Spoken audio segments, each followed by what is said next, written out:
계속해서 개발의 다양한 유형들, 형태를 알아보는데, 자, 개발의 주체에 따라 분류하는가, 이 부분을 좀 많이 물어봅니다.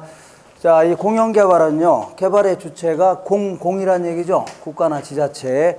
그리고 민간개발은요, 개발의 주체가 뭐 개인이라든가 기업들 아니면요, 소유자들이 조합을 결성해서 사업을 진행할 수 있는데, 자체 개발은요, 그야말로 내 땅을 원룸 하나 짓겠다는 얘기죠. 이렇게 개발하는 걸요, 자체 개발. 자, 지주 공동사업은요, 땅 주인하고 개발업자가 동업하는 겁니다. 동업해서 나중에 이익이 생기면 나눠 갖겠다는 얘기죠. 이때 건물을 나눠 갖는 거를요, 공사비 대물 변제. 분양금으로 나눠 갖는 걸요, 공사비 분양금 지급형. 이렇게 얘기합니다. 자, 이번에는요, 신탁 방식은 어디를 볼 거냐면 396페이지 맨 아래 보니까 토지 신탁 방식 있어 없어요? 이쪽 이걸 개발 신탁 이런 표현도 씁니다. 개발 신탁. 그리고 그 위쪽으로 딱 중간 정도 396페이지 딱 중간 정도에 사업 수탁 방식 있어 없어요? 있죠. 요것도 넓은 의미에 여기는 지주 공동사업 쪽으로 집어넣는데 요것도 넓은 의미에는요, 신탁 방식이 되기도 하고, 그리고 요 같이 묶어서 막 물어봅니다. 그러다 보니까, 이쪽으로 그냥 신탁 방식으로 집어넣습니다. 되셨죠? 이렇게. 그 신탁 방식은요, 크게 이제 두 가지 형태로 구분할 수 있는데, 먼저 이거 사업 수탁 방식이다. 이렇게 얘기합니다. 자, 사업 수탁 방식. 요거는요, 뭐 토지 신탁 방식이다. 토지 신탁 방식 혹은요, 신탁 개발 방식 이런 표현도 씁니다. 이렇게. 자, 이렇게 두 가지 형태로 구분할 수 있는데, 자, 어쨌거나, 신탁 방식은요, 이렇게 해볼게요. 이제 좀 똑바르지가 않아요. 자, 토지 소유자가 딱 있는데, 이 사람이, 땅은 있는데 개발 능력이 없다는 얘기죠. 그래서 이 개발업자한테, 자, 여기서는 이제 개발업자 이렇게 해줄게요. 개발업자한테 내 땅 좀 잘 좀 개발해달라고 맡길 수 있는 거죠. 이걸요, 신탁한다. 믿고 맡기는 걸 뭐라고요? 신탁한다. 이렇게 합니다. 신탁. 자, 그래서 이 토지 소유자가 이제 믿고 맡기는 거를요, 소유자 입장에서는 믿고 맡기는 거 아닙니까? 이 사람은요, 믿고 맡아서 이제 개발하는 방식이기 때문에 이 사람을 수탁자 이렇게 얘기합니다. 뭐라고요? 수탁자. 믿고 맡은 자를 수탁자. 그리고 믿고 맡긴 자를 뭐라고요? 믿고 맡긴 자를, 얘가 이제 수탁자면 얘는요, 암탁자 해줘야 되겠네요. 수탁의 반대가 암탁 아닙니까? 그냥 암탁 이렇게 하면 무식하다는 소리 듣습니다. 그래서 이걸요, 위탁자 해줍니다. 뭐라고요? 위탁자. 제가 이런 얘기를 하는 이유는요, 이거를 사업 수탁 방식 이런 표현도 쓰고, 사업 위탁 방식이라는 표현도 씁니다. 똑같은 거예요. 이 사람 입장에서는 위탁, 이 사람 입장에서는요, 수탁하는 거니까 똑같은 겁니다. 자, 이것도 똑같이 토지 소유자가 땅은 있는데, 자, 개발 능력이 없다는 얘기죠. 그래서 여기는 뭐 신탁회사 이런 표현을 씁니다. 신탁회사한테 자, 내 땅 좀 잘 개발해 달라고 맡기는 거 있죠. 이걸 뭐라고요? 신탁한다 이렇게 합니다. 뭘 한다고요? 신탁한다. 근데 우리가 일반적으로 신탁 방식은 요걸 얘기합니다. 요거는 신탁법에 따라 진행하는 형태입니다. 그래서 법에 따라서 진행하는 형태를 신탁 방식이라 하는데, 이것도 넓은 의미에서는 뭐 신탁 방식을 할 수 있기 때문에 같이 묶어서 물어봅니다. 그래서 우리 교재에는 요거를 뭐 여기다가 집어넣었는데, 여기다 빼도 상관없습니다. 그러니까 우리 시험에서는 분류를 여기 들어갑니까? 여기 들어갑니까? 안 물어봐요. 안 물어보고 그냥 내용만 물어봅니다. 되셨죠? 그러니까 내용만 물어보니까.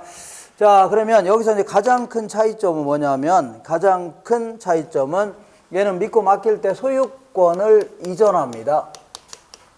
소유권을 이전해요. 근데 여기는 신탁법에 따라서, 죄송합니다. 이전하지 않아요. 오늘따라. 그 다음에 이거는요, 소유권을 이전합니다. 뭘 이전한다고요? 소유권을 이전합니다.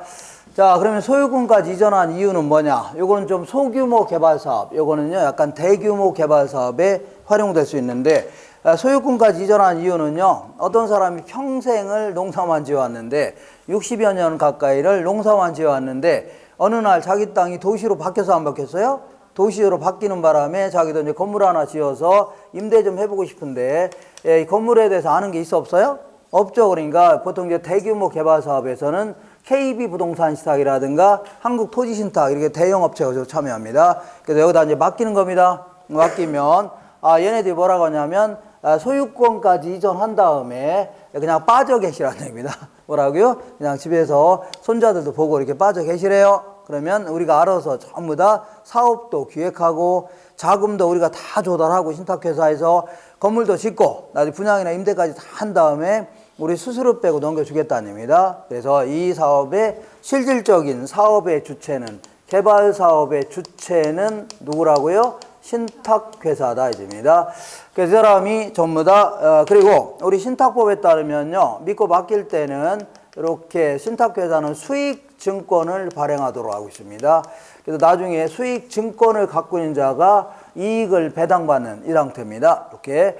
자, 그래서 어쨌거나 사업 주체가 신탁회사이기 때문에 이 사람이 사업도 어떤 건물을 지을 건지도 결정해야 하고 자금도 다 조달해야 됩니다. 자금도 다 조달해야 되고 건물도 짓고 그리고 분양이나 임대까지 다 해야 됩니다. 분양하거나 임대까지 다 맡아서 하는 겁니다.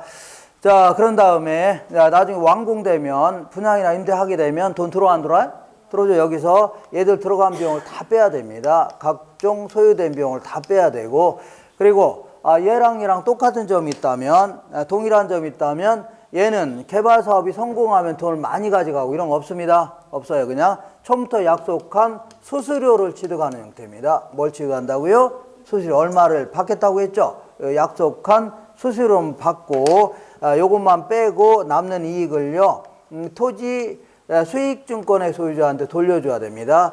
만약에 소유자가 수익증권을 갖고 있다 그러면 소유주한테 주면 되지만 이거는 일종의 유가증권이기 때문에 타인에게 팔 수도 있는 겁니다. 그래서 나중에 갖고 있는 자가 타인에게 팔았으면요 그 수익증권의 소유자한테 수익을 돌려줘야 됩니다. 이런 형태로 진행합니다.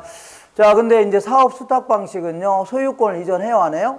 안 하기 때문에 요거는요 소유자 명의로 사업을 진행하는 겁니다. 그리고 소유자가 자금도 조달하고 그리고 사업도 어떤 건물을 지을 것인가도 결정해야 됩니다. 그래서 이 사업의 실질적인 사업의 주체는 누구라고요? 토지 소유자입니다. 그 사람이 어떤 건물을 지을지도 결정해야 되고 자금도 다 조달해야 됩니다.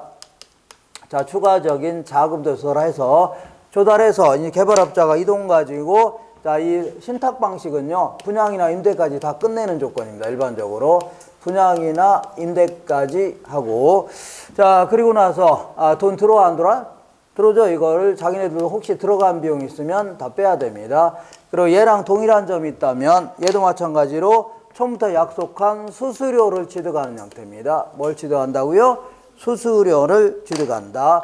그래서 여기서 생긴 이익을 토지 소유자한테 돌려주는 이 형태입니다. 토지 소유자한테 돌려주는 이 형태를 뭐라 한다고요? 사업 수탁 방식 혹은요 사업 위탁 방식 해줍니다. 자, 지금은 이제 다소 복잡스러운데 나중에 요약집으로 다 깨끗하게 정리해 드릴 테니까 지금은 약간 어수선해도 상관없습니다. 지금부터 깔끔하게 정리하는 것도 더 문제입니다. 그러니까 지금은 약간 어수선하지만 나중에 정리된 걸 가지고 공부하시면 돼요. 되셨죠? 그래서 일단 가장 큰 차이점은요 얘는 소유권 이전해요 안 해요? 안 하고 얘는요 소유권을 이전한다. 그리고 얘는요 개발의 주체가 누구라고요? 소유자인데 요거는요 개발의 주체가 누구예요? 신탁회사입니다. 신탁회사 명의로 막 다 진행하는 겁니다. 소유권까지 이전받았기 때문에. 그리고 둘 다 동일한 점이 있다면 둘 다 수수료를 취득한다. 뭘 취득한다고요? 수수료를 취득한다. 이렇게 정리하시면 돼요. 되셨죠? 자, 그래서 396페이지 아래에서 한 6번째 줄에 기출문제 2번 보겠습니다. 찾으셨나요? 자, 사업 수탁 방식은요, 위탁 혹은 수탁 방식은 토지 소유자가 토지 소유권은 유지한 채, 자, 개발업자에게 사업 시행을 맡기고, 개발업자는요, 사업 시행에 따른 뭘 취득한다고요? 수수료를 받는 방식이다. 맞고. 자, 397페이지 위에서 한 10번째 줄에 기출문제. 자, 신탁 개발 방식. 요거를 다른 말로 토지 신탁 방식 혹은요, 신탁 개발 방식 이렇게 합니다. 읽어볼게요. 신탁 개발 방식은요, 토지 소유자로부터 형식적으로 토지 소유권을 이전받은 신탁회사가 사업 주체가 돼서 개발, 공급하는 방식 있죠? 여기 사업 주체가 누구라고요? 신탁회사 명의로 다 진행하는 겁니다. 되셨죠? 이렇게. 자, 이렇게 해서 요거 자주 물어보니까 요거는 잘 정리해 두셔야 됩니다. 요거 되셨죠? 요거 지우겠습니다. 지워도 되죠? 이렇게. 자, 그리고 기타 이제 잡다한 방식들 좀 알아보겠습니다. 기타. 자, 먼저 컨소시엄 구성 방식이라고 있는데, 컨소시엄은요, 어떤 개발 사업을 공동으로 시행하는 형태를요, 컨소시엄 이렇게 합니다. 저는 이제 대규모 개발 사업에 있어서 공동으로 사업을 진행하는 형태 있죠? 이런 형태인데, 우리 교재에는요, 397페이지에 있습니다. 딱 중간에.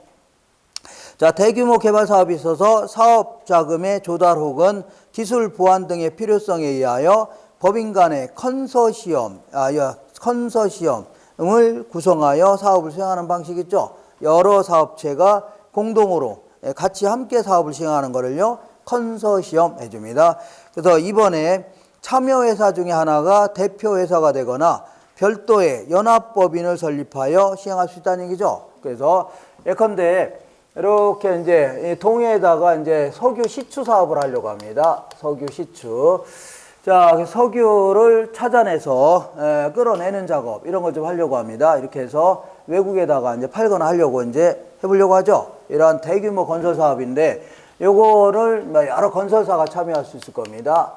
여러 건설사 참여할 수도 있고 때로는요 정유회사 이런 데 참여할 수 있을 겁니다. 정유회사도 참여할 수 있고 그 다음에 대전에 있는 각종 연구소, 이렇게 연구소 이런 데도 참여할 수 있고, 때로는 지자체라든가 이런 거 참여할 수 있죠. 이렇게 해서 대규모 개발 사업에 이 함께 사업에 공동으로 참여하는 형태 있죠. 이런 형태를 뭐라고요? 컨소시엄 구성 방식인데, 요거를 이거 네 건 니대로 알아서 해라 그러면 아무래도 이에 상반이 될 수 있기 때문에 보통 이제 어느 한 회사가 대표 회사가 되기도 하지만 그런 경우보다는 요 사업을 위해서 연합법인을 결성해서 사업을 진행해서 사업이 종료되면요 요거는 해산할 수 있는 거죠. 요렇게 진행하는 게 일반적입니다. 알겠죠? 예, 연합법인을 결성해서 사업을 진행해서 사업이 종료되면요 그 해산하는 식이죠. 이런 형태를 컨소시엄 구성 방식이라는데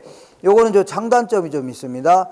자, 아무래도 3번 볼게요. 동그라미 3번에 이 사업의 안정성 확보라는 장점이 있지만 기술 보완 이런 걸 전부 다 포함해서 하는 거기 때문에 아무래도 요거는 여러 사업체가 참여하니까 이해가 상반될 수도 있죠. 그러다 보니까 시간이 좀 오래 걸릴 수 있습니다.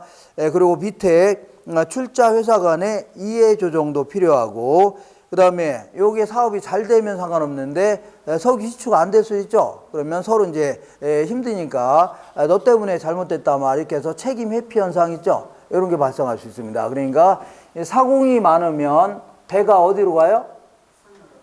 배가 어떻게 산으로 갑니까? 바닷가로 갑니다. 이렇게 옛날 속담에 맞는 게 별로 없습니다. 농담입니다. 제가나 배가 어떻게 산으로 갑니까? 그잖아요. 이렇게 이런 형태를요. 컨소시엄 구성 방식이다 해줍니다. 그 다음에 이제 투자자 모집형이라고 있는데 요거는 우리 금융론에서 자 우리 교재는 어디에 있냐면요 투자자 모집형 396페이지 5에서 한 7번째 줄에 투자자 모집형 있어 없어요? 있죠. 이거 간단히 하시면 돼요. 이건 투자자 모집형이라는 것은 자 신디케이트 방식을 얘기합니다. 뭘 얘기한다고요? 신디케이트 일종의 투자자를 모집해서 주식을 나눠주겠다는 얘기죠. 이런 형태로 진행하는 겁니다.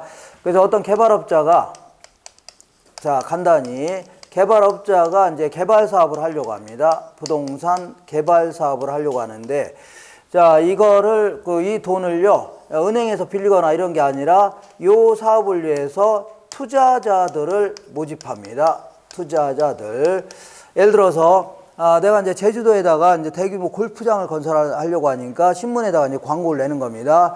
내가 이제 골프장 건설하려고 하니까 투자할 사람들 모이세요 할 수 있는 거죠. 이렇게 해서 모인 다음에 이 사람들한테 주식 같은 거 나눠주는 겁니다. 되셨죠? 각자 지분을 갖게 되는 겁니다. 이런 형태를 뭐라 한다고요? 투자자 모집형 해줍니다. 되셨죠? 여기서는 이렇게 간단히 마시면 돼요. 간단히만. 자, 지워되죠? 지우고 이번에는 차지 방식에 대해서 알아보겠습니다.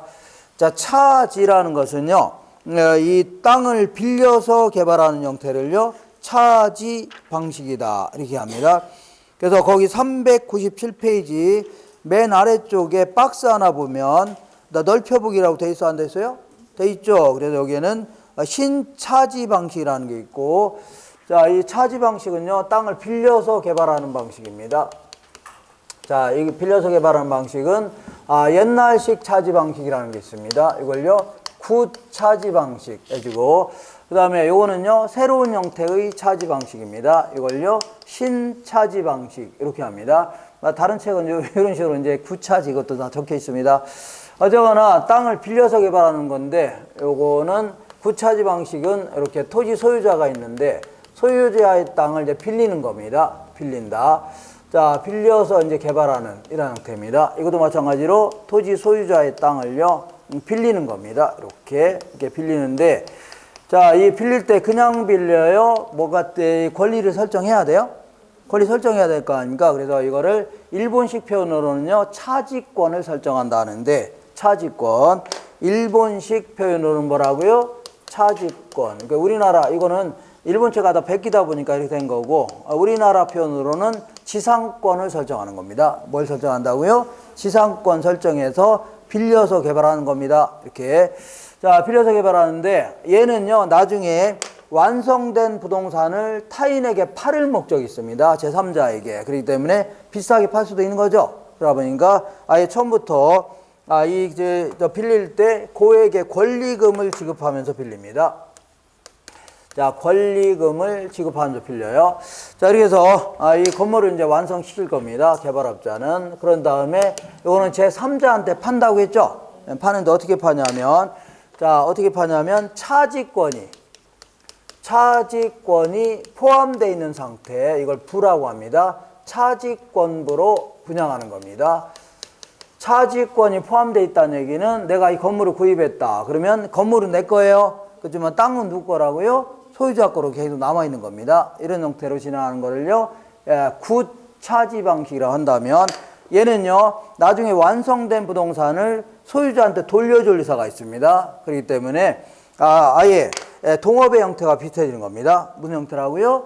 동업의 형태가 비슷하니까 얘는 2, 3년 정도 걸릴 거니까 애들 학비도 줘야 되고, 그 다음에 뭐 생활비도 있어야 돼요? 없어야 돼요? 있어야 될 거 아닙니까? 그래서 이익의 일부를 미리 준다 생각하시면 돼요. 미리 차지료 형태로 지급한다 해주면 됩니다. 차지료 혹은 임대료 형태로 미리 이익의 일부를 지불한다 생각하시면 돼요. 되셨죠? 이런 다음에 이 개발업자는 이 건물을 완성시키면 돌려준다고 했죠? 돌려주는데, 자, 이 그 땅은요, 이 무상으로 빌린 거니까 무상으로 반환하는 겁니다. 자, 무상으로 반환하는 거고, 근데 건물도 무상으로 반환하면 개발업자는 뭐 먹고 삽니까? 그래서 건물은요, 요거는 시가로 양도하는 형태, 시세대로 양도하는 형태, 이런 형태를 뭐라 한다고요? 신차지 방식 해줍니다. 새로운 형태의 차지 방식이다. 그래서 요거는 아무래도 문제가 없으니까 요 정도 하시면 돼요. 문제가 없네요. 자, 요 정도 이렇게 해서 정리할 수 있죠? 이렇게 해서 이제 개발의 다양한 유형들을 알아봤습니다. 개발의 이거 괜히 지웠네요. 자, 개발의 다양한 유형들 알아봤습니다. 자, 요거 지워도 되나요? 네, 지우겠습니다.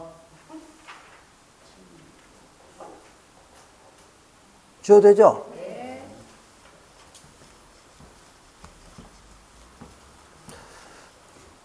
자, 지금부터 이제 민자 유치 사업 알아보겠습니다. 네. 자, 요건 PTL 방식, BTO 방식, BO 방식이 있고, 요 두 놈은요, 순서를 바꿔치기 할 수 있습니다. BLT 방식, 요거는요, BOT 방식, 이렇게 바꿔서 할 수 있습니다. 자, 요거는 이제 기본적인 취지를 좀 알고 계셔야 됩니다. 기본적인 취지는 뭐냐면, 이렇게 볼게요. 자, 이게 초등학교가 있습니다. 무슨 학교라고요? 초등학교가 있는데, 자, 어쨌거나 이제 1955년서부터 1963년생까지 요 시기를요, 베이비붐 세대 이렇게 합니다. 뭐라고요? 베이비붐 세대. 그래서 애들은 엄청나게 전쟁 끝나고 1955년도부터 엄청나게 애들을 낳은 겁니다. 그래서 어떤 집안은요, 8녀 2남이었습니다. 뭐라고요? 8녀 2남. 그래서 어떤 집안이냐면 우리 어머니네 집이 오셨습니다. 그래서 맨 위에 아들하고 맨 끝에 아들하고 사이에 전부 다 여자분들입니다. 그래서 이모들이 8명이나 있었는데 이 이모들도 거의 비슷하게 생겼습니다. 비슷하게 해서 이분이 몇째인지 모를 정도로 무지하게 헷갈렸어요. 이름도 뭐 전부 다 자자 돌림 있습니다. 예. 홍순자, 홍영자 막 이렇게. 예. 우리 엄마는 홍인숙 이렇게 됐습니다. 어쨌거나 자 이렇게 애들을 무지하게 낳았어요. 그리고 어떤 집안은요 이 구녀 일남이었었는데 요 일남이 맨 첫 번째 같아요, 맨 끝에 있는 애 같아요? 맨 끝입니다. 그때는 남아 선호사상 이것 때문에 그 모습이 하나 낳겠다고 그냥 여자를 계속 낳은 겁니다. 아주 무식했던 이런 시절입니다. 알겠죠? 그래서 이 사람들이 55년에서 63년생까지 얘가 지금 남한의 인구가 5,100만 명 정도로 지금 예상되고 있는데, 예상이라기보다는 자, 요 정도 되는데 그 중에서 요 사이에 태어난 분들이 거의 800만 명입니다. 부지하게 많아요. 그래서 자, 이분들이 지금 초등학교를 다닐 때가 그 당시에는 국민학교였는데 국민학교 다닐 때가 70년대 1970년도 전후입니다. 이때 이제 초등학교를 다녔을 거 아닙니까? 국민학교. 그러다 보니까 이 학생들이 무지하게 많았습니다. 그래서 한 반에 무조건 뭐 70명 막 집어넣고서 수업했습니다.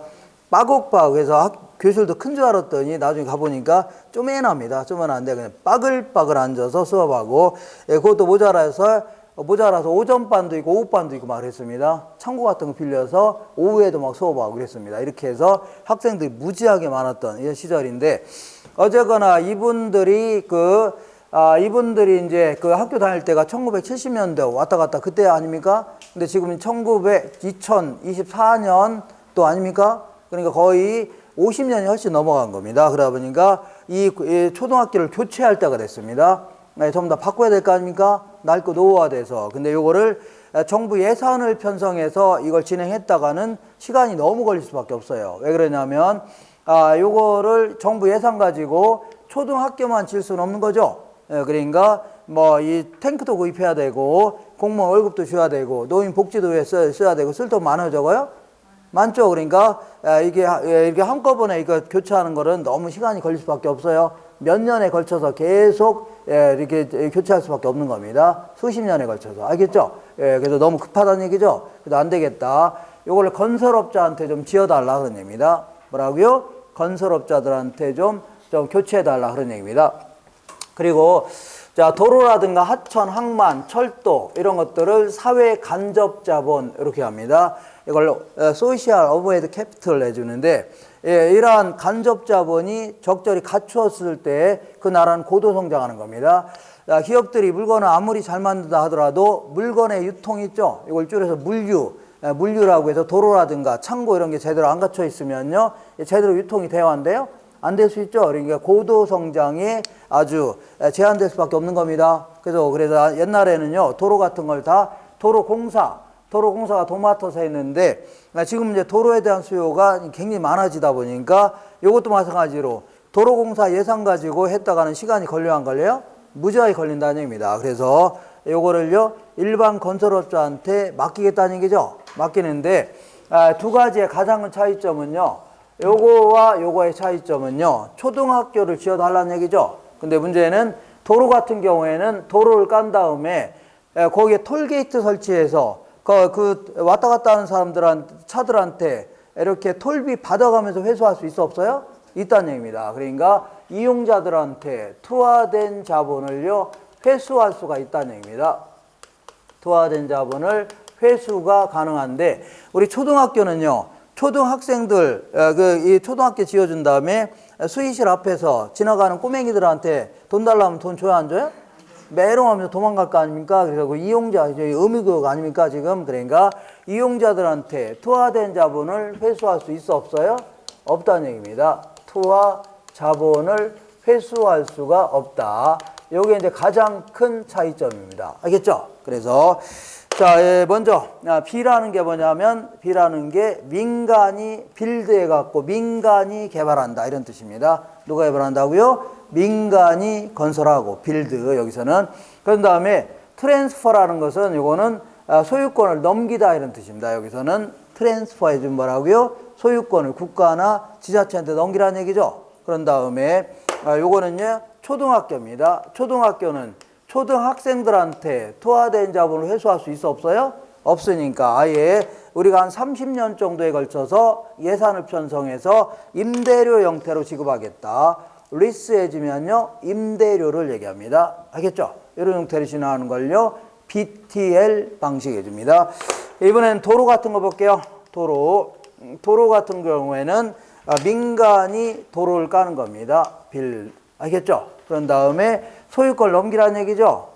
T는 뭐라고요? 소유권을 이전하다. 트랜스퍼 해줍니다. 그런 다음에 얘는 도로 같은 경우는 톨게이트 설치해서 돌아다니는 차들한테 톨비 받아가면서 회수할 수 있어 없어요?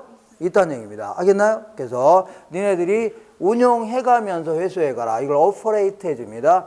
오퍼레이트 해주면요 운용하다 이런 뜻입니다. 운용하면서 회수해가라. 알겠죠? 그래서 이런 식으로 진행하는 겁니다. 근데 문제는 요즘에 이제 각종 지방에 있는 고속도로 같은 거 있죠? 거의 상당 부분이 민자 위치도로입니다. 그래서 얘네들도 지방에 있는 도로 같은 경우는 상당히 적자 투성입니다. 무지하게 많고 경전철 같은 거 있죠? 의정부 경전철, 용인 경전철, 여기 김해에서 어디예요? 저기 부산까지 가는, 부산에서 김해까지 가는 경전철 있죠? 이런 거 전부 다 민자 유치 경전철인데 얘네들은요 거의 다 적자입니다. 적자 투성이에요. 그러니까 적자 투성인데 이런 거를 건설업자가 참여하려고 안 하려고요? 안 하려고 할 수 있는 거 아닙니까? 그래서 그러면 참여하지 않으려고 하니까 그러면 일단 운영해봐라. 어떻게 하라고요? 운영하다가 나중에 정의 투하된 자본을 회수를 못한다면 이 정부에서 이걸 손해는 보상해 주겠다 나옵니다. 알겠죠? 뭘 보상했다고요? 손해는 보상해 줄 테니까 맘 놓고 건설하라는 얘기죠. 그래서 지금 이제 그 부산에서 김해까지 가는 경전철 있죠? 귀엽게 생겼습니다. 그게 2011년도에 그 완공됐는데 그 당시에 수요를 막 무지하게 부풀렸던 겁니다. 정치인들이. 그래서 개발하려고. 그래서 하루에 뭐 20만 명 정도 이용한다고 하면서 건설했던 겁니다. 근데 막상 건설하고 났더니 하루에 3만 8천 명 이렇게 다닌 겁니다. 그러다 보니까 계속 적자가 나왔나요?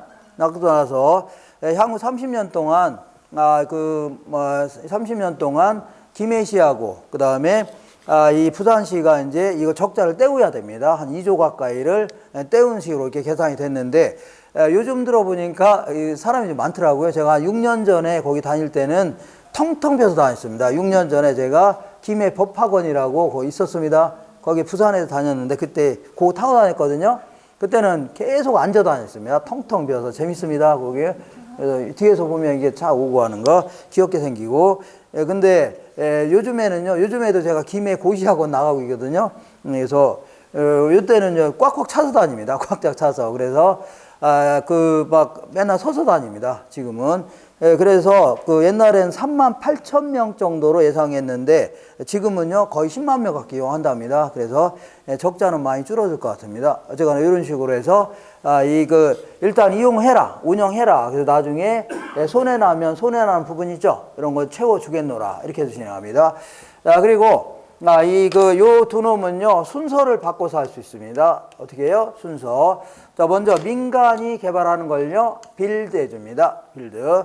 그 다음에 우리가 이제 임대료 형태로 한 30년 정도에 걸쳐서 임대료 먼저 지급하겠다는 얘기죠. 리스 해줍니다. 리스. 그런 다음에 우리한테 소유권을 넘기라는 얘기죠. 국가나 지자체한테 넘기라. 이걸요 BLT 방식 해줍니다. 그 다음에 이 고속도로 좀 깔아달라는 얘기죠. 민간한테 이제 깔아달라 맡기는 겁니다. 그런 다음에 우선 한 30여 년도에 걸쳐서 운영을 먼저 해라. 운영해서 투하된 자본을 회수한 다음에 그 다음에 소유권을 넘기라는 얘기죠. 이렇게 하는 걸 뭐라고요? BOT 방식 이렇게 합니다. 되셨죠? 항상 순서에 따라 진행합니다. 뭐에 따라서요? 순서. 자, 그리고요. 자, 이 도로 같은 경우에는 그 누가 소유하냐 이런 게 중요해요, 안 해요? 별로 안 중요합니다. 왜냐하면 그 도로를 무슨 뭐 중개업소에서 거래하고 이런 거 아니겠죠? 그러니까 누가 관리하냐가 중요한 겁니다. 누가 소유하냐가 중요한 게 아니라 이 쓰다 보면 막 페이고 안 페이죠? 누가 관리하냐가 중요한 겁니다. 그러니까 얘는 이런 식으로 한번 해보자. 어떻게 하냐면 민간이 도로를 까는 겁니다. 알았죠? 빌드. 그런 다음에 니네들이 소유권도 가져가라. 이거 아웃해주면요 자체 소유하다. 소유권도 가져가라는 얘기입니다. 그리고 오퍼레이터 하면요 운영까지 하라는 얘기죠. 소유권도 가져가고 운영도 하라는 얘기입니다. 이런 형태로 진행하는 걸요 BO 방식 이렇게 합니다. 되셨죠? 이렇게 해서 자 항상 이 순서에 따라 진행하니까 문제를 풀 때에도 이게 순서에 따라서 진행하시면 돼요. 한번 문제를 통해서 확인해 보겠습니다. 399페이지. 자, 395페이지에 맨 위에 BTO 방식은 만나볼게요. 시설의 준공과 함께 준공에다 밑줄 치세요. 자, 준공 나오면 일단 민간이 개발했다는 얘기입니다. B가 나야 됩니다. 자, 준공과 함께 시설의 소유권이 정부 등에게 귀속에다 밑줄 치세요. 소유권을 넘겼다는 얘기죠. 귀속되지만 항상 문제 풀 때는 맨 끝에서 어떤 얘기를 하냐 여기에 초점을 맞춰야 됩니다. 자, 귀속되지만 사업 시행자가 자 정해진 기간 동안에 시설에 대한 운영권을 가지고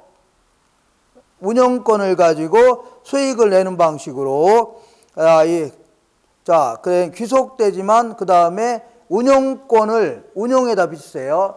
운용해가면서 운영하면서 회수하라는 얘기죠. 그러니까 BTO 방식입니다. 다시 할게요. 약간 매끄럽지 않았네요. 준공에 밑줄 치시고 그 다음에 소유권을 귀속시켰다는 얘기는 넘겼다는 얘기죠. 그리고 두 번째 줄 앞쪽에 운용해가면서 수익을 내는다는 얘기죠. 운용. 그러니까 무슨 방식이라고요? BTO 방식입니다. 요거는요. 도로라든가 터널 등 시설 이용자로부터 이용료를 징수할 수 있는 사회 기반 시설 등의 건설에 적합하다는 얘기죠. 이렇게 하시면 돼요. 2번 볼게요. 만나볼게요. BTL 방식은 사회 기반 시설의 준공과 동시에 준공에 비추세요. 준공. 자, B가 나와야 됩니다. 준공에 밑줄 치시고 그 다음에 동시에 해당 시설의 소유권을 국가 또는 지자체의 귀속에 밑줄 치세요. 귀속. 소유권을 넘겼다는 얘기죠. 이렇게. 자, 그런 다음에 맨 끝에서 어떤 얘기 하나 보시면 돼요. 귀속되며 사업 시행자에게 일정 기간에 시설관리 운영권을 인정하되 그 시설을 국가 또는 지자체 등이 협약에서 정한 기간 동안에 임차에 비추세요. 임차. 자, 임차한다는 얘기는 임대료 지급하겠다는 얘기죠. 그래서 리스가 나야 됩니다. 뭐가 나온다고요? 리스. 그래서 BTL 방식을 얘기합니다. 항상 맨 끝에서 어떤 얘기 하나 초점을 맞춰야 돼요. 되셨죠? 이렇게. 자, 세 번째 볼게요.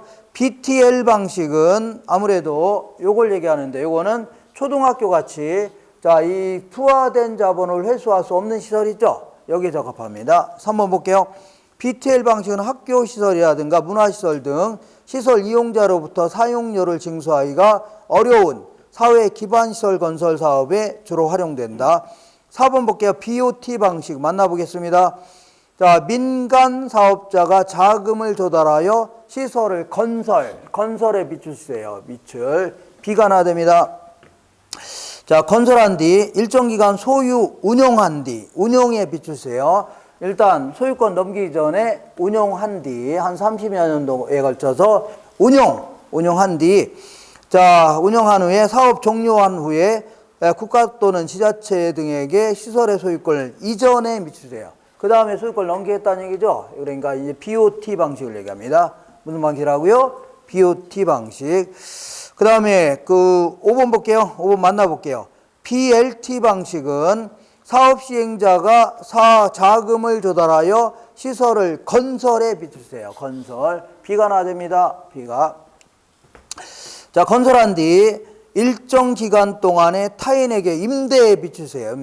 임대료 한다는 얘기는 임대한다는 얘기, 임대료 받겠다는 얘기죠. 임대 비추세요. 그런 다음에 임대기간 종료 후에 국가 또는 지자체 등에게 시설의 소유권을 이전에 비추세요. 이전. 그 다음에 소유권을 넘기겠다는 얘기죠. 그럼 무슨 방식이라고요? BLT 방식을 얘기합니다. BLT. 자, 6번 볼게요. B5 방식은요. 자, 민간 사업자가 자금을 조달하여 시설을 건설에 빛을 치시고, 이렇게.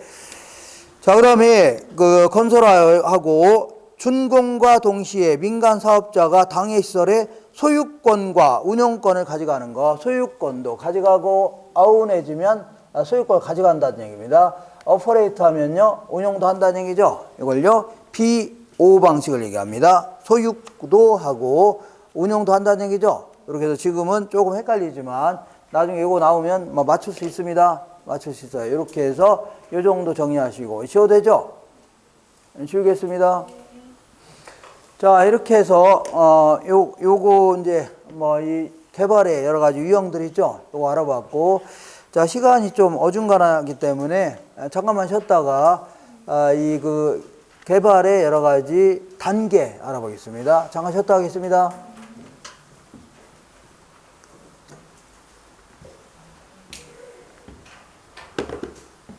요거 처음에는 헷갈리는데 다 풀 수 있어요?